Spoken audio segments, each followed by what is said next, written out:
Hey guys, it's Andre for FuelTech USA. Welcome to our YouTube channel. Don't forget to subscribe and hit the like button. Today, we're going to be looking at some bracket racing data logs. A lot of people ask me, like, why do I need a data logger? Like, what's the point of putting FuelTech on my car that's been running forever, or, building a new car, never used it? Like, what's the purpose? So today, we're going to take the opportunity to go through a log or 2 or 5 of the dragster in a recent race that we went to. So it'll be real world examples that I'll show you what it is I look for in the data logs, in this case in particular, but also kind of give you a small tour of what you could look for to improve your racing operation. So recently we went to Brainerd Motorsports Park for a $5,000 there, a local race, and we have some highlights for you. So enjoy the highlights and I'll see you back here in a second.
So that was just a little bit of the action that we had there at Brainerd Motorsports, but let's get to what we came for. The real fun part, the nitty-gritty, right? Like, this is the part that, in my opinion, separates the weekend racer from those that are truly trying to get the best performance, the most consistency out of your bracket car. And so we're going to move now to our data logger. You just do that by clicking up on the top corner, and we're going to go ahead and open the files. Here's our first one of the day. Okay. So, as you can see already, very familiar feel to this. You have different lines that you can turn on these things by groups or manage them individually. And you can also go ahead and preset which ones you want to populate automatically, right? In this case in particular, there is a certain situation that I'm trying to fix with the car, so I'm just going to turn on the things that matter to me at this point. So RPM, driveshaft, TPS is not that important right now. Timing, O2 left, O2 right. So first thing I want to point out, you can see you have different colors here, but you can change the colors of these things by right-clicking on the actual menu there on the little colored bar, and that will allow you to change the color. You can adjust which part of the map you're looking at by going down here. In this case, the ECU, as you can tell, is pretty good about recognizing the duration of the run. In this case, we have here the launch all the way till the point when I lifted. And if you'll notice, these intervals are already marked on the map, right? Or I'm sorry, on the data logger. So we come here, how we do that is by coming to incrementals on the right-hand corner here, and then we click on this little button here. And this opens a little window that you can fill out all this information, driver, car, weight, etc., etc. As you can see, this is what I filled out. This section down here is very important. It shows you which map you were running. It shows you the ECU version, which in this case you can see Sportsman Box, which is one of the softwares or the firmwares that we have developed specifically for bracket racers, in which by having this, you know that the car cannot be doing anything that is not allowed in bracket racing, because it is specifically designed to only have features that you can use. Then you can click on here, and here's where you can fill out everything. You have the run type, in this case drag racing, you can choose your lane, and I'll have all the information. An important one here to consider is the car rollout. So basically this is what is taking into consideration from when the car is actually starting to move, and that's can vary by the type of car. I think that this is the proper setting for my car, but in all honesty, might be right, might be wrong. Put it in the comments if you think I'm wrong, but this one seems to line up pretty good with everything. And as you can see, we just have the React 60, 330 and 660. We're only racing 1/8 mile, so you don't need to include the others. It'll automatically calculate the splits for you, which is also a useful tool to compare different runs. Make sure that the car is doing what it's supposed to. All right, so we'll close that out just because it's already done. And now let's start looking at the information. So first thing I'd like to point out is the curve here of our RPM. If you notice, right here is where the car launches. And you see how quickly it ramps up. It's basically a straight up line, right? So that's an indicator of a very loose converter. And this blue line down here, this is our drive shaft line. And if you notice here, there's a gap from when the car launches to when it actually starts reading. And on initial analysis, one might think that that's a mistake, that the ECU is for somehow not registering that time, but no, it's true, right? Like that's actually how long it actually takes the drive shaft to start gaining speed. So you got to take into consideration from when the button is let go, the two-step releases, to when the car starts actually moving by wrinkling the tire and then starts moving forward to then break the beam. So there's a lot going on before you actually start registering RPM on your drive shaft, which is a very important tool. Like having drive shaft information allows you to see the rate of acceleration and if you're having any tire spin. In this case, we do have a couple of things that aren't ideal, right? So first off is we're kind of ramping up here to this first part, and then we have a little bit of a dip. And this happens just as the converter is starting to pull the engine over, right? So it's been free up to this point, as you can see here, but then this dip starts correlating where the converter's grabbing. As we keep going up, we see this abrupt curve that once again correlates with where the converter is pulling the engine down again. We have a flat spot here, and then we have a smooth running drive shaft. This is a problem. This is telling me that when the converter is locking up, it's being so aggressive that it's allowing some potential for tire spin, right? And that's definitely something you don't want, especially in a bracket car. I'm going to show you some other logs to see changes that we made and how it affected it. In this case, I do want to point out, let me delete this for a second. We have here our timing. So it starts at 33 degrees or 34 degrees if you go further back, and you can see that the timing drops. This is done by time calculated, so it's not an active compensation. It's something that any digital ignition system can do. Perfectly legal in bracket racing as long as it's something that's pre-programmed and not something that the ECU is doing for you based off of some reading or calculation, etc. Here you see how it comes from the 33 degrees and it comes all the way down to 26 degrees. So this is my launch timing curve. A couple races back I noticed that this drive shaft line was being even worse, like it was even more aggressive to where we were actually getting a lump in it. And that meant that I was having aggressive tire spin. And that weekend, the car was being very inconsistent throughout different parts of the race. Like it would, if the track got better, a little better, the car would improve the 60 quite a bit. If the track was worse, then the car would lose 60 foot dramatically. And I was seeing that in the ET. And I was at one point having a change before I did this timing that was 2.5, 300ths in a day. And for an alcohol burning car, that is just completely unacceptable. So I was looking for a way to fix that. And one of the things that I figured was that by pulling out this timing in this section here, I would help the smooth transition in this really hard pullover that the converter does. Loose converters are good for bracket racing, but as you can see here, they could bring a challenge in managing wheel speed. Let me open another log to show you a change that I made. Let me change the colors on this. Let me go ahead here, clear all graphs. So once again, let's select the ones that we care about, which in this case is this, and the timing. We will change the color to make it easier to distinguish. Okay, and this will make red. Okay, so this is the same color pattern we had in the other one. Now you see that as the car leaves, the timing is already flat. In FuelTech, we do have the ability to control the two-step in a sense that you can change the timing that you have while you're two-stepping.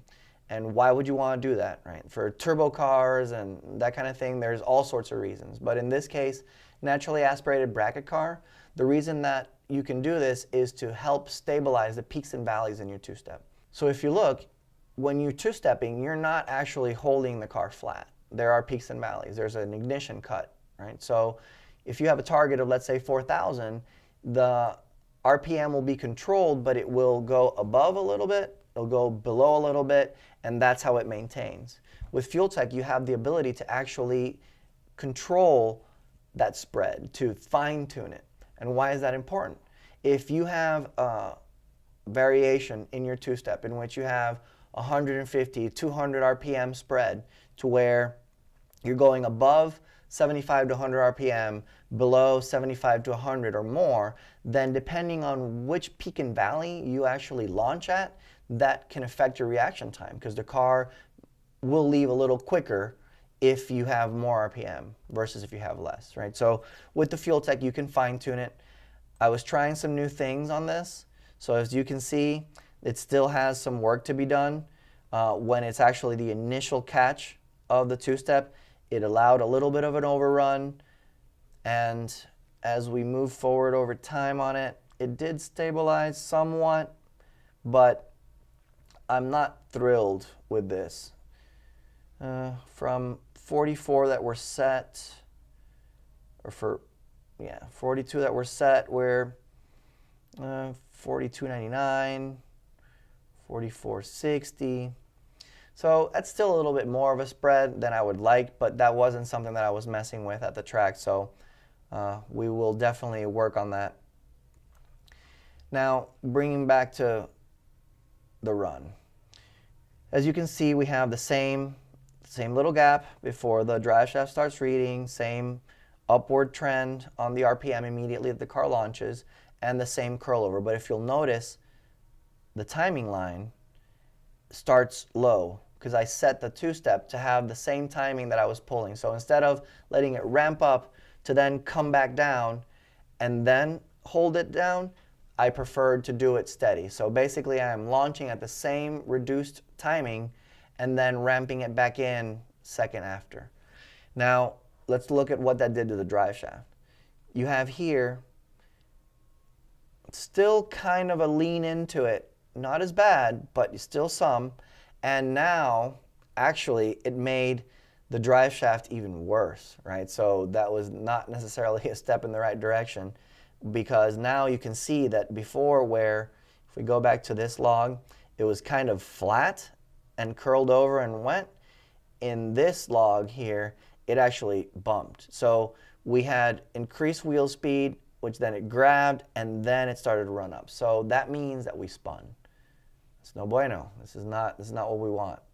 And at that point, I wasn't sure how to correct it because if pulling timing made the spin worse, then this is one of those situations where if I wouldn't have had the datalogger, I wouldn't even known I had a problem because it's not like I feel the car spinning, and it's not like the car was totally inconsistent. Between this run and this run, the car actually went within 3 thou total through the whole run. So something that looks very dramatic didn't have a huge influence. But the thing is that as conditions change, then the car will have a tendency to hook a lot better when the track is better, hook a lot worse when the track is worse. So another cool thing that we can do with our data logger is we can go up here to compare graphs, and it'll actually layer the runs on top of each other. Let's go ahead and adjust this a little bit, which you can do by grabbing that end there, shrink it down, and then you can just choose the part of the log that you want. There. Okay, there we are. Now, clearly confusing. We got the same colors on both, so we can fix that by right-clicking on this here, and it changes the color for all the parameters in each one. So here you can start appreciating differences in the runs. As you can see, RPM is pretty closely layered, but not exactly, right? So there is a little bit of a deviation there. Shift point looks good, very consistent. Drop point looks very consistent. So we're going from 72, 82, almost 73, down to 67, 90, 67, 80. So it's a very tight drop. And in my opinion, this is the best way to make a bracket car consistent, by having the least amount of RPM variation from the moment your converter curls over to the point that you finish the run, and especially your shift point, have the least amount of variation possible, right? There's a threshold to that, because you don't want necessarily to have a drop at 100 or 200 RPM, because chances are that that means you're just driving through the converter completely, right? But you also don't want to have a drop of, in my opinion, more than 800, because at that point, then it can lean towards being too tight of a converter. Question that comes up, why? Why a loose converter, right? So one of the things is that if you have a converter that is so tight that the motor is always pushing on it in its peak torque, then if the air improves and the engine makes better power because it can take in more fuel, because the air is better, it's denser, then it's going to have the power to actually move your stall from where it was. If you have a converter that is above that, and it doesn't really, the engine doesn't really have the power to push through it that much harder than it already is, then weather changes will have way less of an effect, right? So that's the theory I operate on. That's the main idea of what I want to do when referencing the converter. Now, back to the log, you can see the difference here between when I dropped the timing on this one versus when I left the timing alone on this. And you can see the variation here in the drive shaft, which is interesting because in one it went above it, in the other one we had a more flatter kind of line. But even though they did this, by this point here, they're both back to even, right? They correlate back again here. So this is not a great situation to be having. I don't want this to be happening. But again, you would not have known this if you didn't have a logger to reference. One more thing that I do want to look at really quick is our O2s. This is also very, very important to make a car work good.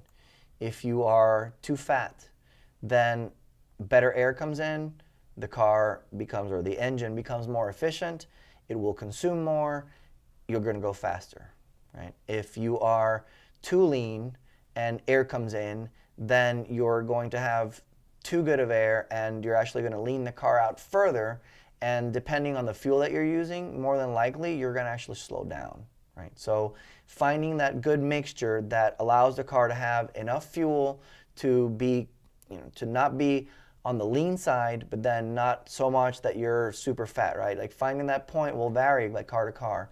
In my opinion, for an alcohol burning carbureted car, you need to be somewhere between 5.5 to 5.7.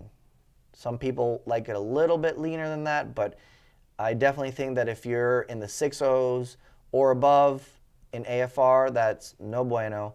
And in a naturally aspirated car, if you're anything below 5.0, you're definitely way too fat, right? So if we look at it here, you can appreciate that when the car leaves, you see this dip.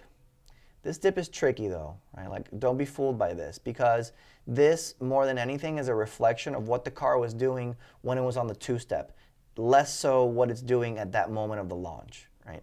If you had fuel injection, this is something that you could go in the two-step and adjust the fuel level. So if the car is leaving and going super rich, that tells you that you're probably a little bit rich on the two-step. If it goes super lean, then you're probably a little lean on the two-step. So consider it just kind of an extension of what was happening. With a carburetor, there isn't much you can do, right? Like you do have some adjustability, but ultimately this is just something that's going to be there. Just gonna have to deal with it, right? So as we move forward here, we see this dip, we get past it, and now we're going to start actually looking at what we got. We have 5.4 in one bank, 5.7 in the other. As we go down, we're 5.4, 5.6. So basically we're holding stable somewhere between a 5.5 to a 5.6 during the duration of the run. Then towards the end of the run, as the load diminishes a little bit on the car, we're going actually fatter. So I think that this is really good. I think that this is a really good curve. I worked with the guys at BLP very hard to make this look like this without having a crazy amount of jetting. So don't think that just because you have a carburetor that works and that you ran it in this other engine and it'll be fine, that it is the right carburetor doing the right thing for yours, right? Like, there is adjustability to it. Having a good carburetor manufacturer that you can talk to and have them make these adjustments for you is really important. So as you can see, there's so much information that we could be going at this for hours. Just to kind of give you a glimpse, right? Let me clear this and then turn on literally all the groups that I have available for information. And as you can see, this is just an obscene amount of information, right? Like, you don't necessarily need everything all the time, but I promise you this. If you ever do run into a situation in which your car is doing something that it's not supposed to, or you're trying to improve your car, or you're trying to see places with potential improvement or innovation, having this information will make all the difference between being a weekend warrior and just kind of guessing or using your experience as to what potentially could improve my car or what could potentially fix it. Or you can look at hard data that will give you actual information that is usable and you can interpret. And this is just the way I see it, right? So you can look at these numbers, and once you understand what the channels are and what you're actually looking at and what it's reading, what it's representing, you'll be able to draw your own conclusions of the things that will benefit your program. I'm going to go ahead and leave it there for today. I don't want to turn this into a 2-hour video, but I do invite you guys to check it out. Leave some comments if you have any questions about this that we discussed, or any ideas of what you would like me to get into in more detail. Please do it. And don't forget to like and subscribe. Check us out on YouTube, Instagram, Facebook. We'll see you at the racetrack.